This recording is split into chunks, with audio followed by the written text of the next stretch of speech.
Welcome back to another video. I'm Akhil. I'm a real estate agent in the Los Angeles area, and these videos are documenting my journey towards finding the meaning of the universe.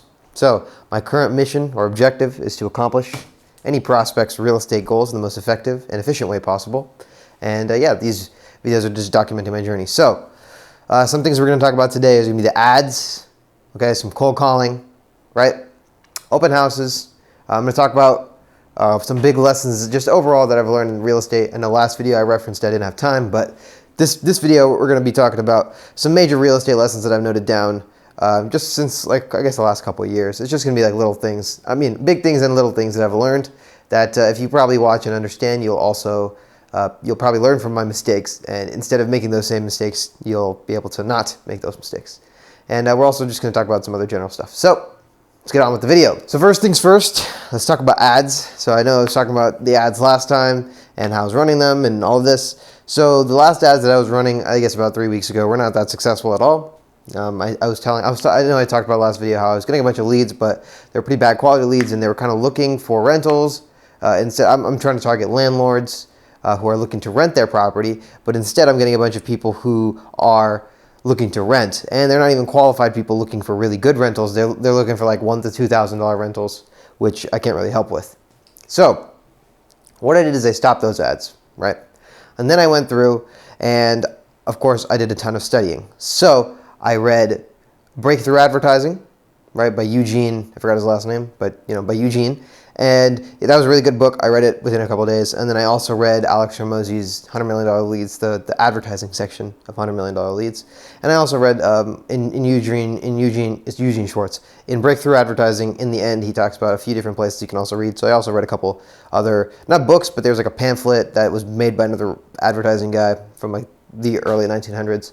I read that. I forgot the name of it, but yeah, all of that was great, and I learned a ton. So I mean, I learned general things about how to, how to market better, how to write an ad correctly, how to hook the reader, right? Just kind of go over your thing, and from that, I kind of really I try to basically, to really sum it all up, the main things you have to remember is you want to hook the reader. So and the best way to hook the reader is to come up with a bunch of different hooks and just test them to see which hook works best for your type of ad and your type of market. So I wrote down, and then in $100 Million Leads, he talked about how volume is basically everything. So you're going to want to make like about 30 different videos, and then 10 different videos, each with 3 different hooks for each video. So that's exactly what I did, and this took like forever, actually, a lot longer than I expected. But I did make those, and I also crafted, I think, 12 different like copies, which is like the body of the ad for Facebook. So I crafted 12 different ones. And I try to make every single ad more, I try to have a creative spin on everything, and I try to put my best effort on every ad. So the way that the guy in the pamphlet, in the book said, and in the pamphlet, they said, you want to make sure the ad has every major selling point in the ad, as well as the most convincing arguments of why they should use you or your product compared to anyone else. So I really tried to craft the ad. I might put some of them into the video notes, the description, but maybe not. I'm not sure, because I am honestly not sure yet if any of these are even going to be successful, so I don't want to just waste your time if they're not even like useful at all. So I mean, I may put it in there, I might not, it doesn't really matter. But I'm running these ads, and like I said, the thing that took the longest time was drafting. So I drafted 12 different descriptions, basically, or you can call it 12 different ad copies or texts for the Facebook ads. If there's a Facebook post, for example, or Facebook ad, you'll have text, and then you'll also have a video or image. So most of my time at the start, it just took about like a week and a half total. So at the start, I just made 12. I made 3 or 4 every single day. For these Facebook ads, I made those texts, like 3 to 4 every day. And then the next thing that took crazy long was drafting up the script for each of these 10 video ads that I was going to make. So I drafted 10 video scripts, and I also drafted 3 hooks for each video so that I could test 3 different hooks for each video script. And then I have, now that made me have 30 openings, which I had to film, obviously. So 30 openings and then 10 videos, which took forever not only to film, but then to actually edit it afterwards. It like literally took forever. It took multiple days for me to sit down and edit basically 30 videos, because I'm doing 3 hooks with each video. And if you know how long a 1 to 2 minute video takes to edit, it takes freaking forever. And to do 30 of them also takes a really, really long time. So I just recently posted those ads by 2.5 days ago. I haven't seen any success. I'm trying a new thing. So last time I was using Facebook lead forms. So Facebook lead forms is where the prospect, if they're interested, they click on the Facebook post, and in Facebook itself, it generates like a form. You think about it like a Google form, and then they answer their questions, which is name, email, and phone number. But for whatever reason, in Facebook lead forms, I kept getting the worst quality leads because the leads itself were not actually looking for what I was saying. I mean, I would put, "Are you looking to lease your house?" And then I would still get people who are calling me, or basically entering in their information. And then I call them and they're like, "Yes, do you have any $1,500 home for lease in Inglewood?" Like, bro, like that's not what I'm looking for, obviously. So I'm going to try to make this. And then basically Alex Hormozi, he says, if you're getting bad quality leads, if you're getting a lot of bad quality leads, then you should add resistance, right? Which means make the process a little bit, not more challenging, but just a little bit, like a couple extra questions, or add additional information, or just change up the process, right? So that it's a little bit, you're refining the lead source, because I don't want $1,500 rentals to be calling me when I'm looking for landlords, right? It doesn't make much sense. So right now I'm trying this it's fucking calendar link, right? So it's calendar link. So when they click on it, I'm sure you've probably seen like this Calendly bullshit, right? And then they can schedule a call. And then that way I'll get their information, and then I can just give them a call. And then also it's a little bit more resistance compared to the Facebook lead form, because they're clicking a separate link to a different website, and then from there they're entering in their information for me to give them a call. So I haven't really gotten anybody. I got one person who signed up for it, but then I called them and the number was like a like it's one of those bullshit numbers that doesn't actually exist. So we'll see, I guess, how it goes. I'm still, again, only 2 days in, right? So it's not, or 3 days in or something. So I haven't really done much there. It's just going to take a lot longer for me to really even test it correctly. And I also have to figure out how to set up this, so there's this Meta Pixel, because that's how Meta can track which ads are getting signed up to. So I have to connect that Meta Pixel, that's probably what I'm going to do today or tomorrow, to the Calendly thing. And then basically I have to create a Wix website, like a landing page, and then embed the Calendly link into that so that it can be tracked. So I have to do this bunch of bullshit, but I'll do it. It's not a big deal. So that's basically where I'm at right now. And also, if you watched the last video, I'm spending about $30 a day on ads. For the number of ads I created, I realized that I can't actually, like $30 a day is not enough. So I'm just doing like a set by set in terms of ads. I have about like a few different ads right now that I'm like basically like maybe like 10 ads that I'm running at $30 a day. And like I said, I have 30 ads. Actually, it's like 31 video ads. And then I also have creatives that are still photos. So those are just 30 videos, but I also have 12 or 11 still photos that I made that also I want to test. So I'll test all of them over time. Probably this is going to take like a couple weeks at least, maybe more. But so far, no success. We'll see how it goes. And if it doesn't work, I'll probably try one more go at landlords, and then I'll switch to like leasing, because I feel like if landlord doesn't work, I know the next best thing is like I'll make an ad that says looking for rental above 5K per month or something like that, so that I can get like qualified renters maybe, and then I'll help renters instead of trying to find landlords, because for whatever reason maybe landlords are just not that receptive to marketing. But maybe I'm just bad at making ads, I don't know. We'll see. Not sure yet, but one step at a time. And then I think Alex Hormozi's book so far was really helpful. The Eugene Schwartz ad book was really helpful. Volume in general, I think no matter what you do, volume is going to trump all. I did actually stop cold calling. I did stop cold calling a lot, like basically completely for like the last like 2 or 3 weeks, just because it was so. I mean, I cold called today and yesterday, but the last couple weeks when I was making those ads, I basically stopped cold calling because it took so long to edit those videos, create that ad copy. It just took forever to do all that shit. So I didn't have really time to cold call or to scrub.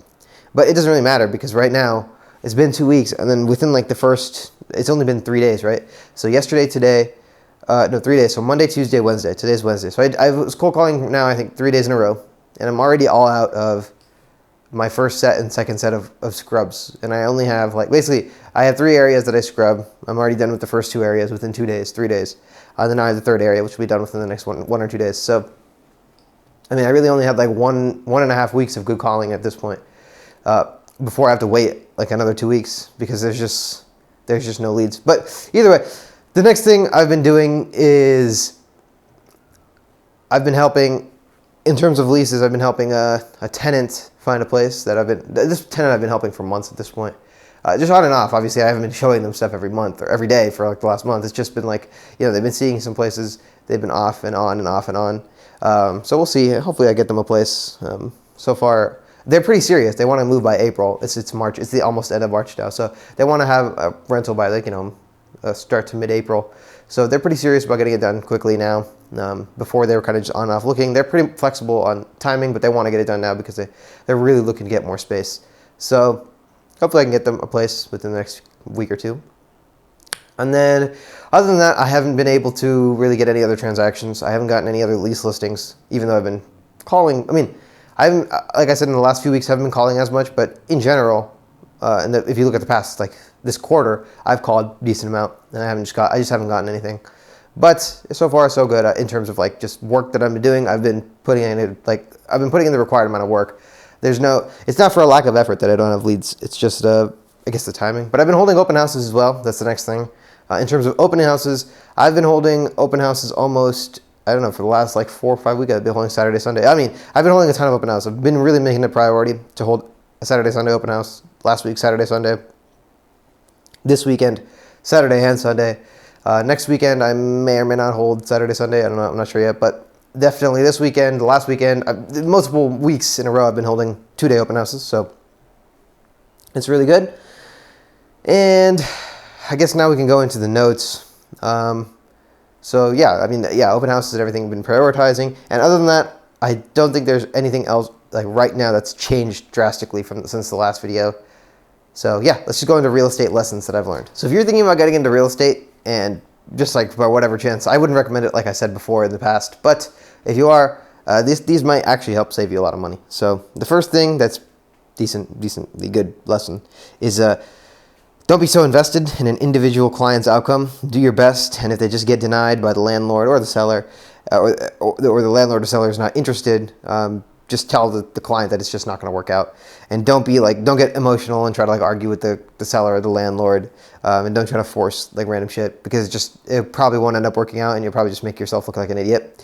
So I've done this before. I guess I can tell the story.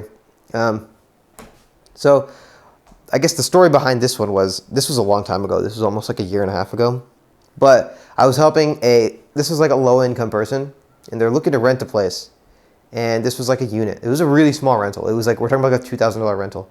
So these like low income people, they make all their money in cash basically. So if you look at their bank statements, they don't ever put their money in the bank. They literally keep their money in cash under their bed, like legitimately under their freaking bed. That's what they're telling me.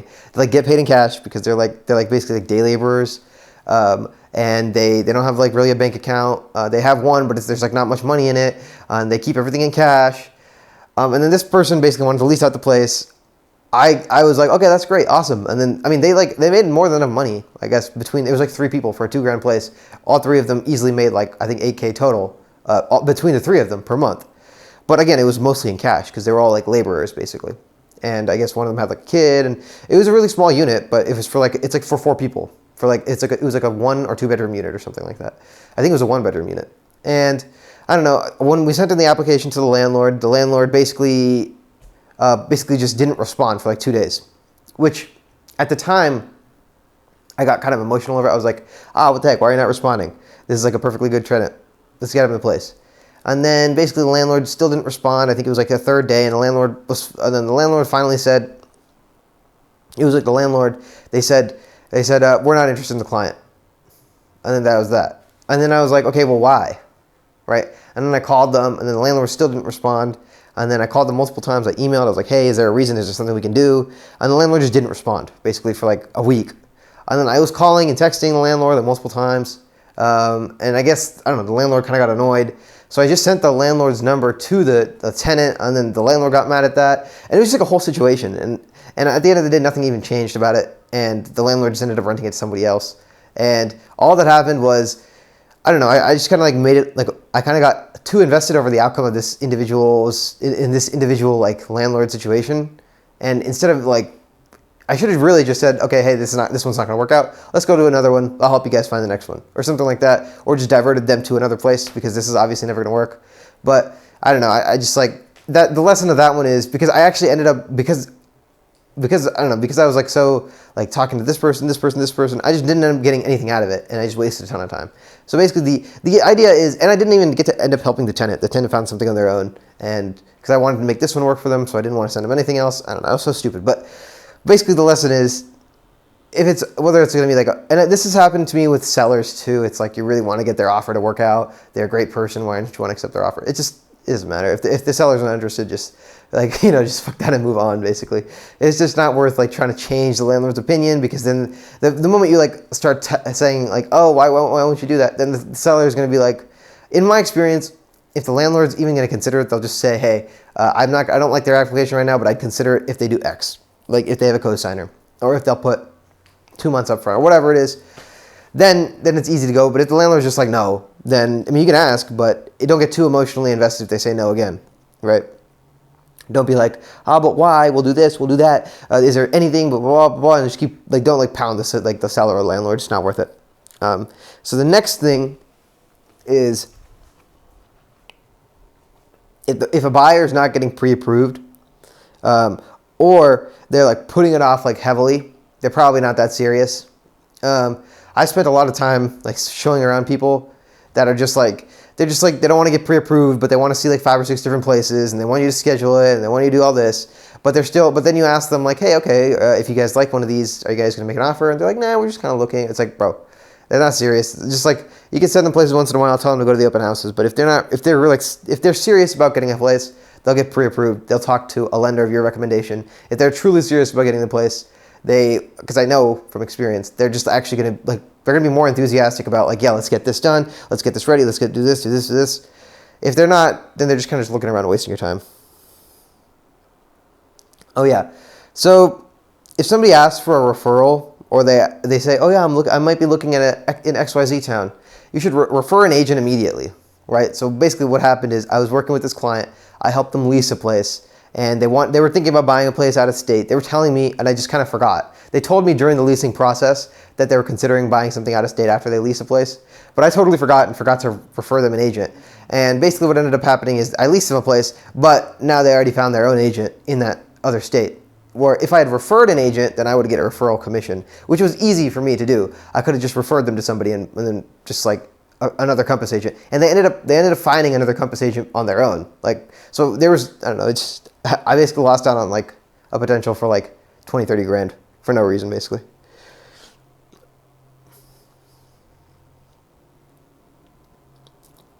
Landlord choosing the leases. Okay, so yeah, and everything is flexible. So I got into this one trouble before where I was working with a landlord, and the landlord didn't want certain documents on the lease, and I was like, I thought it was required to have certain documents on the lease because of our broker, and it was like this whole thing. Just know, okay, just a piece of advice. If the landlord doesn't want to put something on the lease, or they want to take out certain documents, or they want to add certain documents, anything goes. Your broker, as long as they have like a written statement, your broker will have to approve it. It doesn't matter. Like if they don't want certain things on the lease, your broker will approve it. Don't worry. If they do want certain things on the lease and your broker doesn't know about it, just include it, because the landlord at the end of the day makes the final decision. You don't make any decisions on what goes in and out of the lease. The landlord does. That'll save you a lot of time if you have one of those landlords that's really picky about the lease. Okay. For older people, like anybody like probably 50 to 60 plus, bring the lease listing or like for sale listing documents to the house. Just bring like a standard like blank template one.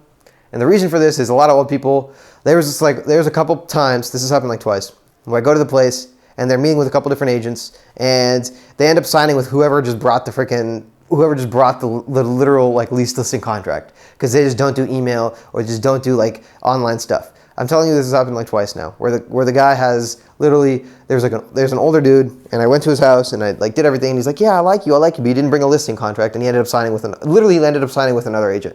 I was like, what the hell, bro? What is this?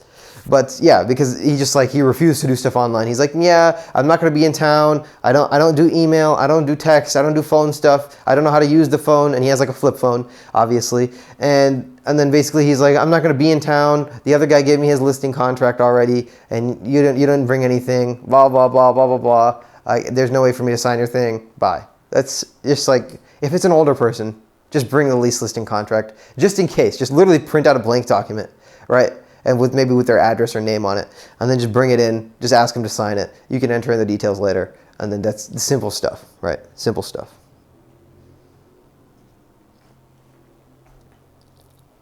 If it's been 2 weeks and there's no appointments, especially at the first 2 weeks, it needs a price reduction. The price is just not right. If it's sitting on the market for 2 weeks and you're not getting like any activity, there hasn't been any showings, or if there's been like 2 showings and they've both been shit, then it needs a price reduction. It's just not priced right.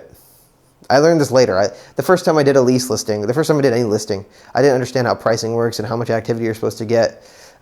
Within the first few days, you should get within the first 5 days, you should be getting 10 leads if it's priced right.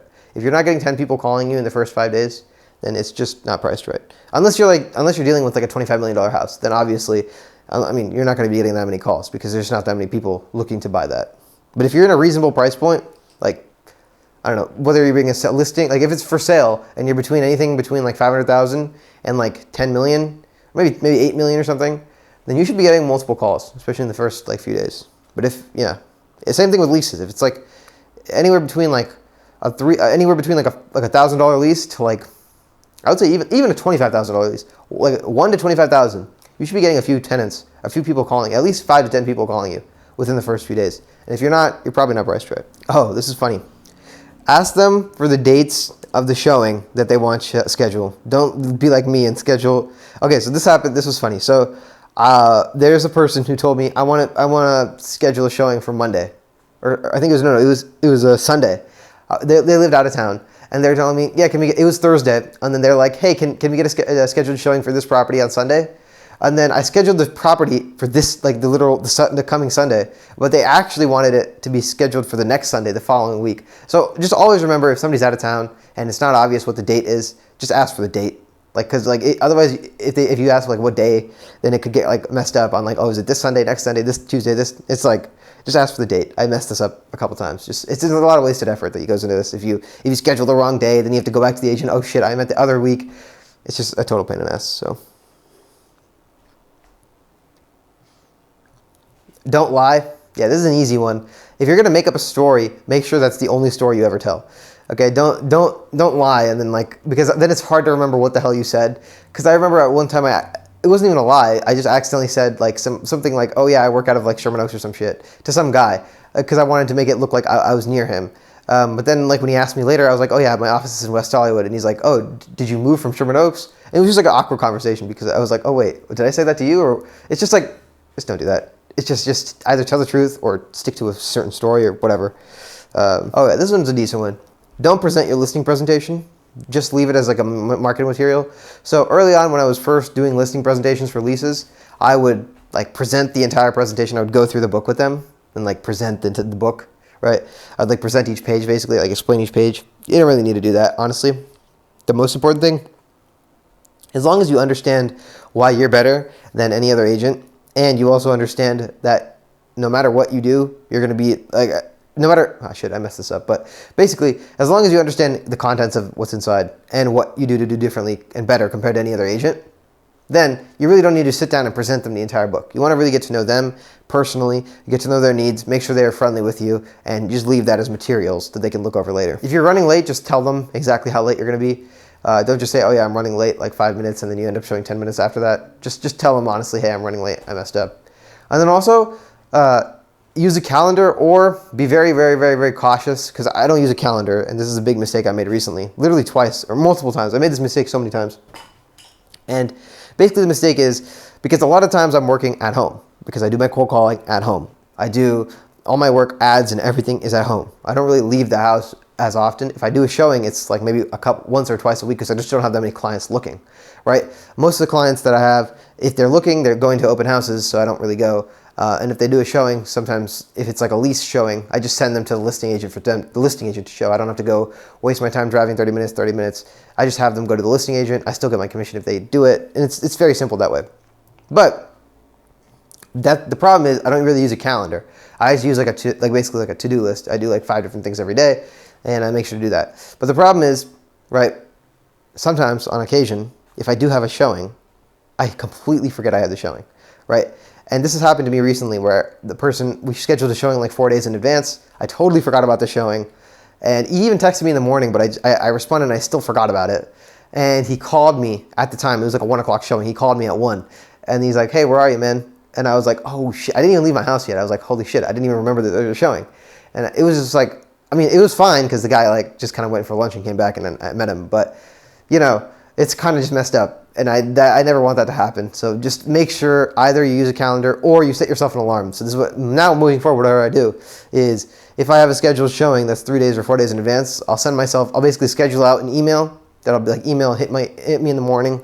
And then it'll basically like hit me in the morning that day, like, hey, you have a scheduled showing, or just put that shit at the top of my to-do list so to make sure I see it. Or if it's the same day, I'll just set an alarm, right? So my phone will go off like 30 minutes before the showing so I can make sure to get ready and go. Just like make sure that you don't forget about people or forget about showings, because that's very easy, especially in real estate. You know, this showing gets canceled, this showing gets pushed in, you have an open house you want to hold, you want to do this, you want to do that, and there's a lot of conflicting things. So if you don't have especially, sometimes it can get like a pain in the ass to maintain a calendar, especially if there's no point in checking your calendar every day if your calendar is empty. So yeah, it can kind of get, you know, sometimes weeks are more busy, sometimes weeks are less busy. So just make sure you don't mess that up. Here's one. I guess I can tell this quick story too. So I was doing cold calling, right? I may have told the story before, but I was doing cold calling. I got a lead who was in Venice. So two lessons here, okay? The first thing is, it was a very short conversation that I had with this lead. He's like, yeah, I potentially might be looking for an agent, blah, blah, blah, blah, blah. Just meet me here in Venice. I live in West Hills, by the way. This guy's in Venice, right? I live in the Valley. This guy's literally chilling in Venice. Okay, this is at the time I was living in West Hills. This guy's literally Venice, which is really far away, and he told me to be there at 9 a.m. I didn't realize how bad traffic would be from West Hills to Venice. This was like about a year ago, maybe a little longer. But I didn't realize how long it would be traffic to Venice in the morning, right? And I didn't do proper pre-qualifications as a lead, right? So basically what ended up happening is I woke up that day. I was like, that's all good, let's go. I actually left really far in advance. I think it was crazy. I calculated that it would probably take an hour and a half, so I left like an hour and 45 minutes early. Oh my God. It literally took me like 2 hours and I think 25 minutes to get there. And by the time I got there, I was already like 30 minutes late. And I left, and I was like, what the hell? How is traffic this bad in the morning? So, yeah. And then when I met the guy, we only had like 2 minutes because he had a meeting or some shit afterwards. So I only spoke to him for like 2 minutes, and I realized, wait a minute. This is like not even a proper lead because he's already getting a ton of people. He doesn't even need my help as an agent at all. I just told him, dude, all you have to do is relist it. You'll get people within like 2 days. What the heck? You're priced fine. There's no problems. You're already getting a ton of leads. He literally had a lease that was about to go through, but it just kind of like fell through because the guy, just didn't have money or something. And I was like, this is fine. You're getting a ton of leads. I see you have like 30 contacts in like 20 days. You're going to be fine. Just relist the place and you're going to get it rented. You don't even need my help. And that's another thing. It's like don't try to sell your services if they don't even need it, which a lot of times, sometimes they just don't even need it. Like for this guy, he just didn't need any of my help. All he needed to do was relist it and then he'd be fine. But yeah, it was a total waste of time, like literally a waste of like 4 hours basically. And one, I should have pre-qualified the lead better. Two, I should never be going to Venice. I'm never going to go to Venice again ever. I hate that place. Unless I have like a specific property or something. There's just like, I don't call leads in Venice anymore. I don't call cold calling leads in Venice just because the traffic is so bad. I never want to be in that situation again. Yeah. Okay, so a couple quick ones. Always start with like a, hi, how are you? Instead of just getting like, hey, blah, blah, blah, and just getting straight to the real estate. I've done this a couple times where I just get straight into the real estate. It kind of just makes the conversation very awkward. So always start with like, hey, how are you? How was your weekend? It's a beautiful day out. Something like that. You don't want to make it weird. Another thing about that is one time in an open house, this has happened multiple times to me, but don't just greet the first person who walks in. Like if there's like 4 people in the group or 3 people or 2 people, don't just greet the first person and handshake them, handshake everybody. Because I don't know, when I was like a year ago before, I don't know, I just didn't really understand what I was doing correctly. I would only handshake the first person, then just start. It kind of just solos the people out. Don't do that. If there's a group of people coming in, give them all a handshake, address all of them, and then explain to all of them about the property. This is obvious stuff. I don't know why I messed that up before, but yeah. I guess another one is about open houses. Make sure you're holding open houses on properties that are not shit. Don't hold open houses on properties that are like in the middle of nowhere, in the middle of the hills. Condos don't do that well unless they're priced really well for open houses. Another thing that I probably wouldn't do is hold open houses that are more than 30 days. There are exceptions to this because some houses, no matter how many days on the market, always get people. Those are the good open houses that you want to hold as much as you can of. But in a general sense, it's good to stay away from open houses from listings that have been on the market for like 30 days plus. Those normally don't get people. I'd probably stay away from overpriced properties. Overpriced properties tend to get nobody because nobody cares. The best property to hold an open house in is going to be a single family house, right? In a neighborhood that is really nice, right? But the property itself is underpriced for the neighborhood, but is overpriced for the property. And I know that sounds complicated, right? But what it means is, so the perfect open house, the best open house I've ever held is a property on Greenbush Avenue in Sherman Oaks. And Greenbush is kind of a big street, but in one part of Greenbush Avenue, it's right next to the highway, right? It's right next to the 101. So for this property that was listed in Sherman Oaks, okay, it was a $1.5 million property. It was nice. It was I think it was like 1,800 square foot, and it was fully renovated. They just flipped the property. So that's in this is north of Ventura, but it was a really nice property, big lot. It was huge. It was super private and everything. It was really nice, and it was, again, fully remodeled. So if this property was like 2 blocks over, this would have been sold within like 5 seconds, and it probably would have sold for like 1.8 or something. But this property was right next to the highway. Like literally, like the highway wall is right here, right, and then you're like right below. You're not like under it, but you're like right below to the left. So you could literally hear the highway. The second you step outside, you can hear the highway, like a lot. And even if you close the doors, you can still hear the highway. And that's a major downseller. Like it's like a major issue that's going to impact the price heavily. So the thing is, when you're looking at the photos and you look at the listing, you're looking at a $1.5 million, really nice, brand new, amazingly renovated property. But when you get to the property, you realize it's right next to the highway. So it's underpriced for the neighborhood. Like the neighborhood, if you find like that type of property, $1.5 million property, you're going to get a ton of people, which is what happens. You get a ton of people who come into the house. They go to the house and they're like, oh shit, there's a highway. But that open house is the best because you get a ton of people. A lot of them are unrepresented leads. And that was where I got my first sale out of. Like I was saying, it was the best open house because a lot of people came to the house. Nobody ended up buying the house. But a lot of people would come to it, they would put down their information, they wouldn't like the house itself, and they would want you to send other properties, of other similar properties in the neighborhood, which is exactly how I got that one sale. So, and that house took like months to sell because, again, it was right next to a highway. And in those months, I was able to hold I think I held maybe 8 or 10 open houses on that property. So I was able to get a ton of leads that I'm still following up with till today from that open house. And I was able to do that only because that property was underpriced, so it would get a ton of activity, but it was overpriced for what the property was because it was right next to the highway. So those are kind of the best open houses, and I guess that's kind of a really unique situation, but I had it again in Burbank with the property I was holding open. I held it open last week, the week before that, and the week before that. So I've held this open house, I think, almost 7 times now for this property in Burbank.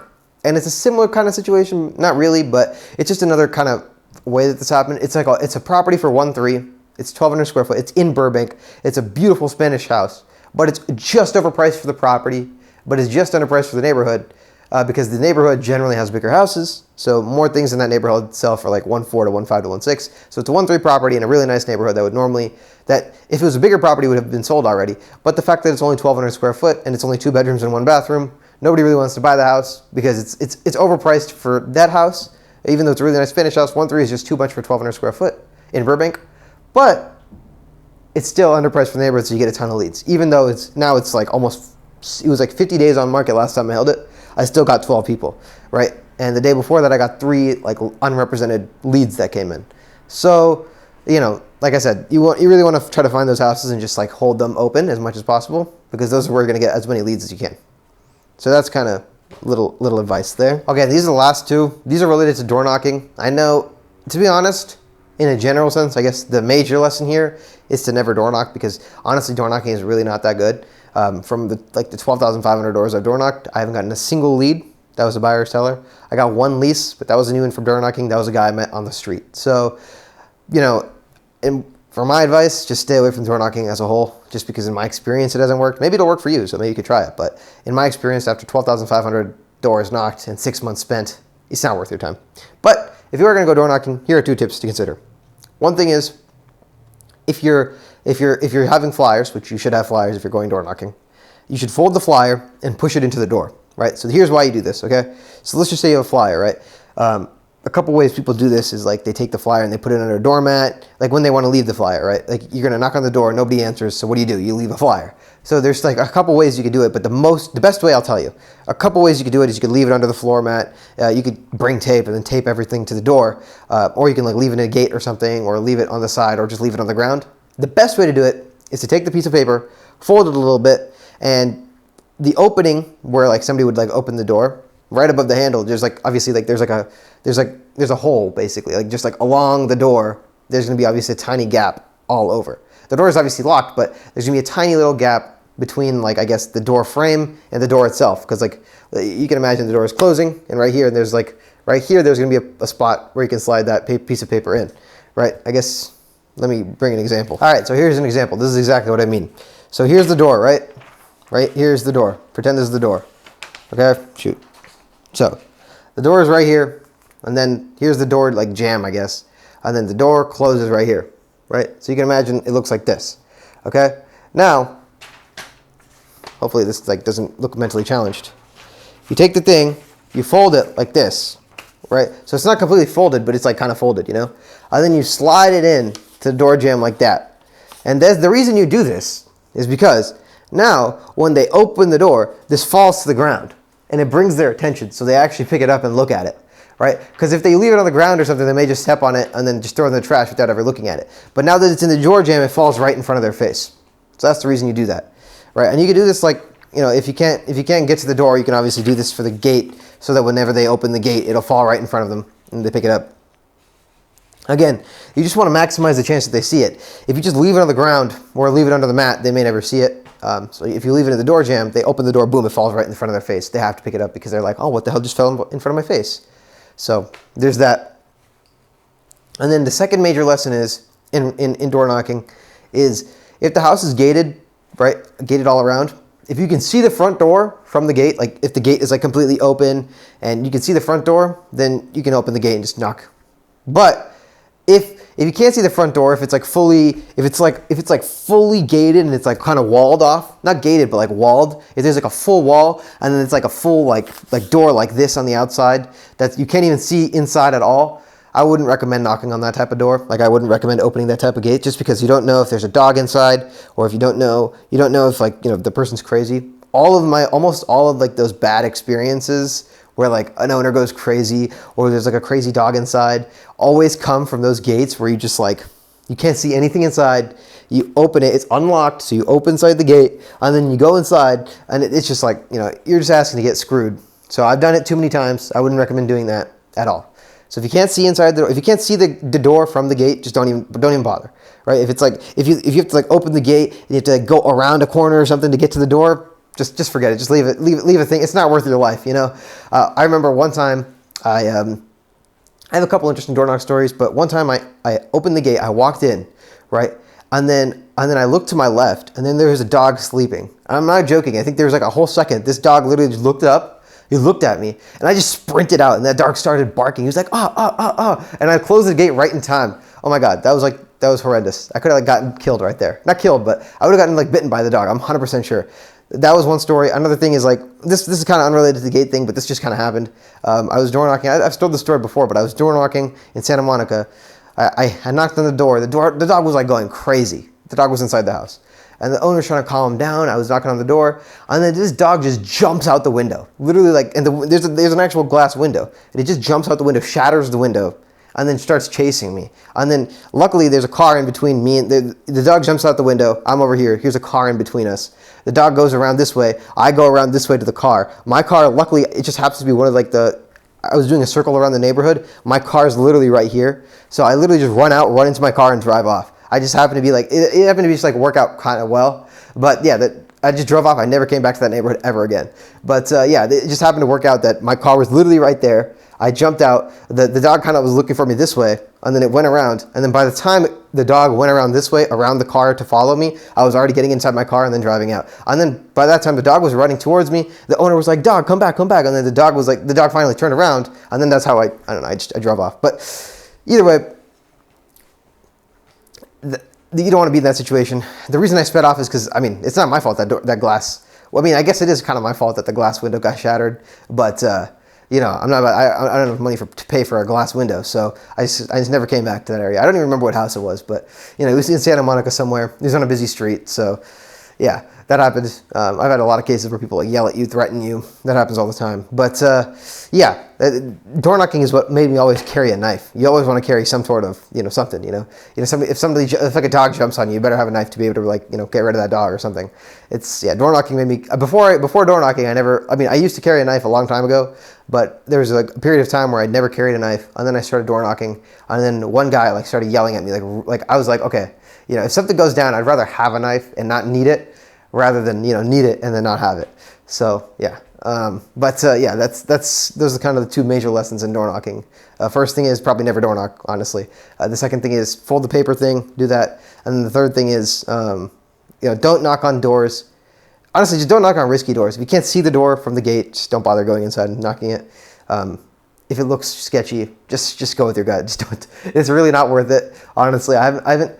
Like I said, out of 12,500 doors, I haven't gotten a single like lead buyer or seller, and I've done some pretty risky doors, like doors that, you know, I was door knocking with like Danny, my coworker, and he like refused to go into. I've door knocked on doors with beehives, like literally right here. Yeah, it's you know, it's honestly not that worth it. But some of my most fun times are door knocking, just because door knocking is kind of a fun thing to do. Yeah, I probably wouldn't recommend it for getting business in real estate.